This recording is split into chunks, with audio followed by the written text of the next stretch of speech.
Vamos a abrir la Biblia en el libro de los Colosenses, en la carta del apóstol Pablo a los Colosenses, y vamos a leer en el capítulo 1, desde el versículo 1 hasta el 8. Dice la palabra de Dios: Pablo, apóstol de Jesucristo por la voluntad de Dios, y el hermano Timoteo, a los santos y hermanos fieles en Cristo que están en Colosas. Gracia y paz a vosotros de Dios, Padre nuestro, y del Señor Jesucristo. Damos gracias al Dios y Padre de nuestro Señor Jesucristo, siempre orando por vosotros, habiendo oído vuestra fe en Cristo Jesús y el amor que tenéis a todos los santos, a causa de la esperanza que os está guardada en los cielos, de la cual habéis oído ya por la palabra verdadera del Evangelio, el cual ha llegado hasta vosotros como por todo el mundo, y fructifica y crece, como también en vosotros desde el día que oísteis y conocisteis la gracia de Dios en verdad, como habéis aprendido de Epafras, nuestro consiervo amado, el cual es un fiel ministro de Cristo a favor vuestro, el cual también nos ha declarado vuestro amor en el Espíritu. Hasta aquí la lectura de la palabra de Dios. Esta carta a los Colosenses, que fue enviada por Pablo y fue escrita estando en su primer cautiverio allí en Roma, y fue enviada, como dice al final de la carta, por Tichico y Onésimo. Colosense o Colosa estaba en la Odisea más a la izquierda, y más arriba estaba Filadelfia, y después hacia los costados estaban las otras demás iglesias. Pero en este caso la carta es a los de Colosa, y estaban pasando en esos momentos, o sea, se habían levantado cristianos judíos que querían establecer nuevos pensamientos conforme a la filosofía humana, conforme a pensamientos de misticismo. Entonces, Pablo escribió esta carta para exhortar, para prevenir y para consolar. Y primeramente en el capítulo 1, versículo 1, se presenta a Pablo como apóstol de Jesucristo por la voluntad de Dios, y también nombra a Timoteo, que seguramente le acompañaba o le hacía compañía en la cárcel. Y la carta dice: está dirigida a los santos y hermanos fieles en Cristo que están en Colosas. Y luego les desea o les da la bendición, ¿no es cierto? O pide para ellos la gracia y la paz de Dios, Padre, y del Señor Jesucristo, vara con ellos. Y luego, en el 4, dice: habiendo oído vuestra fe en Cristo Jesús y el amor que tenéis a todos los santos. O sea que Pablo no había visto a los colosenses, pero sí sabía de ellos, como dice el versículo 6.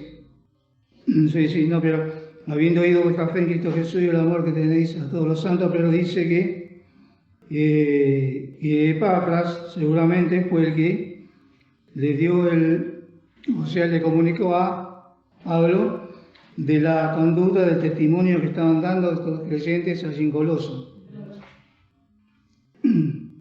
Bueno, en el 8 la dice: sí, estoy medio bastante mareado. Bueno, la cuestión que decía el apóstol Pablo en el versículo 3, y algo que llama la atención, ¿no es cierto?, en las distintas cartas que el apóstol Pablo, epístolas que envía, hace mención de las oraciones por las distintas iglesias. Y acá en el 3 dice: damos gracias al Dios y Padre del Señor Jesucristo, nuestro Jesucristo, siempre orando por vosotros. Y es una costumbre, ¿no es cierto?, que él tenía, porque lo manifiesta también. Y entonces por eso dice en el versículo 4, habiendo oído vuestra fe en Cristo Jesús. Él no estaba presente para verificarlo por su propia vista, digamos, sino que lo había oído, y también el amor de ese que tenéis a todos los santos. Pensaba, ¿no es cierto?, en la iglesia modelo. Y en el 5 dice, a causa de la esperanza que os está guardada en los cielos. Y pensaba cuando dice a causa. Y causa sabemos, o sea, sabemos lo que significa, ¿cierto? Pero y me llamó la atención lo del significado. Dice origen o fundamento de algo, razón para orar.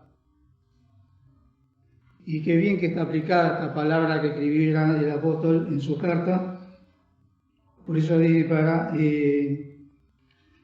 como se dice, empalmar el versículo 4, dice, habiendo oído vuestra fe en Cristo Jesús y el amor que tenéis a todos los santos, a causa.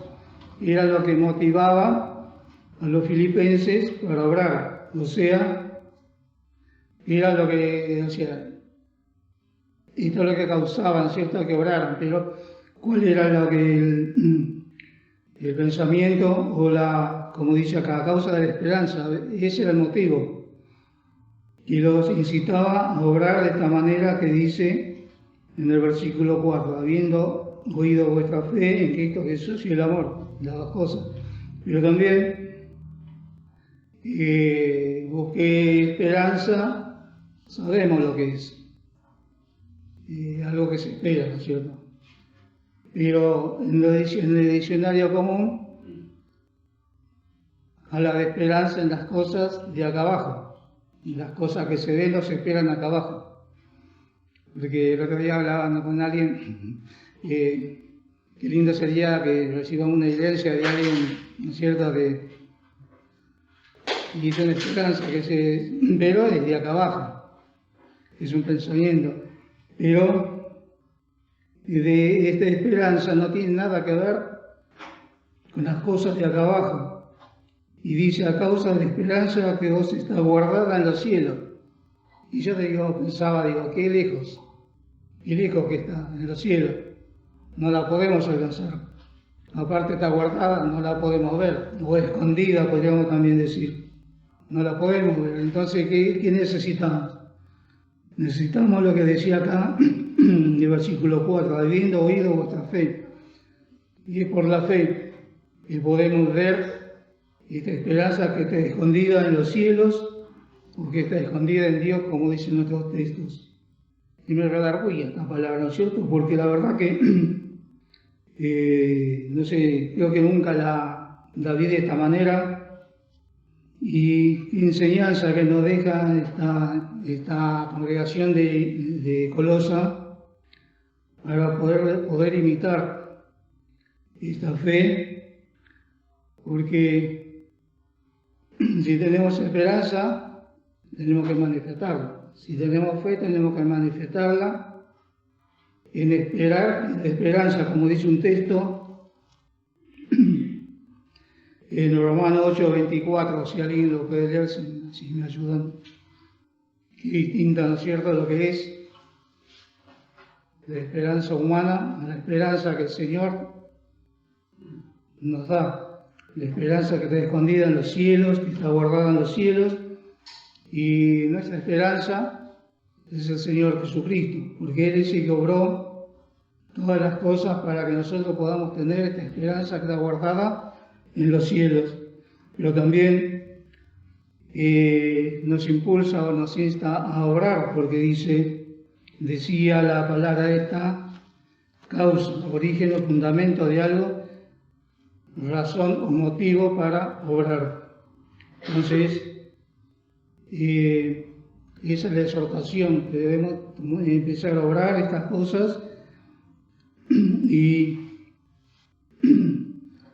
y manifestar, ¿no es cierto?, esta fe, manifestar que tenemos esta esperanza y que, como dijimos, no la podemos traer ahora, porque está lejos, y va a ser cuando el Señor cumpla con sus promesas. Y muchos textos que hablan de esta esperanza o de lo que esperamos, pero vamos a leer en 2 Timoteo 4:8, que dice, por lo demás, me está guardada la corona de justicia, la cual me dará el Señor, juez justo en aquel día, y no solo a mí, sino también a todos los que aman su venida. Y nos redarguyen estas palabras, o redarguyen o acusan, ¿no es cierto?, apuntan así, con el dedo, porque no solo tenemos esta esperanza que está guardada en los cielos, sino también que debemos buscarlo o amarlo. Y para eso tenemos que hacer lo que decía también, obrar. Y vamos a leer también en Tito 2, Tito que está después de 2 Timoteo 2:13. Vamos a leer del 12 y 13, o del 11, perdón. Dice, porque la gracia de Dios que trae salvación a todos los hombres se manifestó, enseñándonos que, renunciando a la impiedad y a los deseos mundanos, vivamos en este siglo templada y justa y piamente, esperando aquella esperanza bienaventurada y la manifestación gloriosa del gran Dios y Salvador nuestro Jesucristo, que se dio a sí mismo por nosotros para redimirnos de toda iniquidad y limpiar para sí un pueblo propio, celoso de buenas obras.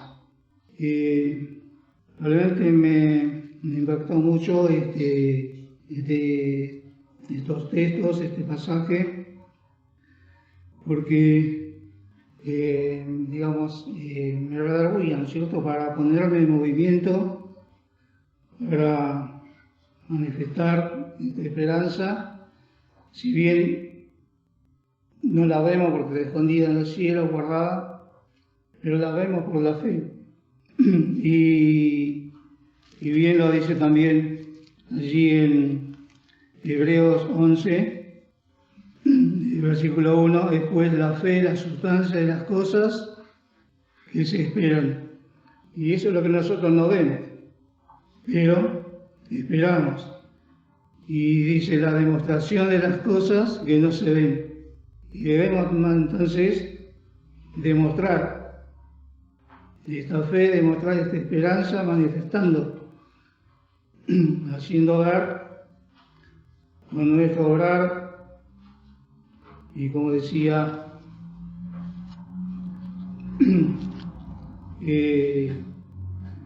fundamental algo, ¿no es cierto?, porque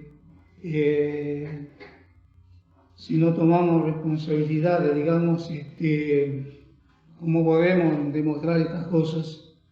Si tomamos livianamente todas las cosas, las palabras, los consejos, las exhortaciones, ¿cómo podemos demostrar entonces esta fe, esta esperanza que nos demuestran las cosas, los acontecimientos que están muy pronto? El mundo está completamente convulsionado en el aspecto físico, las cosas que están pasando en distintos países. Y acá, bueno, nosotros, el Señor hasta ahora nos guardó, no tenemos ni deslizamiento de tierra, ni inundaciones tan grandes como suceden en algunos países, que se llevan casas enteras, gente que se desaparece, los terremotos, los volcanes, los incendios, las guerras, el hambre. ¿Qué falta? De las previsiones que dijera el Señor Jesucristo allí en Mateo 24, cuando habla del, ¿cómo que decía el título de Mateo 24? El sermón profético. prácticamente todas cumplidas, el enfriamiento de la caridad, la cantidad de falsos cristos, la cantidad de falsos evangelios, y qué privilegio que tenemos nosotros de poder tener esta palabra, que como dice la segunda parte del versículo 5, de la cual habéis oído ya por la palabra verdadera del Evangelio. Y todavía tenemos esta palabra, y que muchas veces somos exhortados para guardarla, para defenderla. Pensaban, ¿no es cierto? Para guardar y defender tenemos que aprenderla, conocerla. Y el Señor nos ayude para que podamos tomar empezar a orar estas cosas, para conocer, para poder defender. Y luego dice el 6, el cual ha llegado hasta vosotros la palabra, vamos a hacer seguido, de la cual habéis oído ya por la palabra verdadera del Evangelio, el cual ha llegado hasta vosotros como por todo el mundo, y fructifique y crece como también en vosotros, desde el día que oísteis y conocisteis la gracia de Dios en verdad. Si bien por gracia del Señor este Evangelio llega por todo el mundo, crece, fructifica, y también de vosotros, dice a los colosenses, y también podemos decir en nosotros.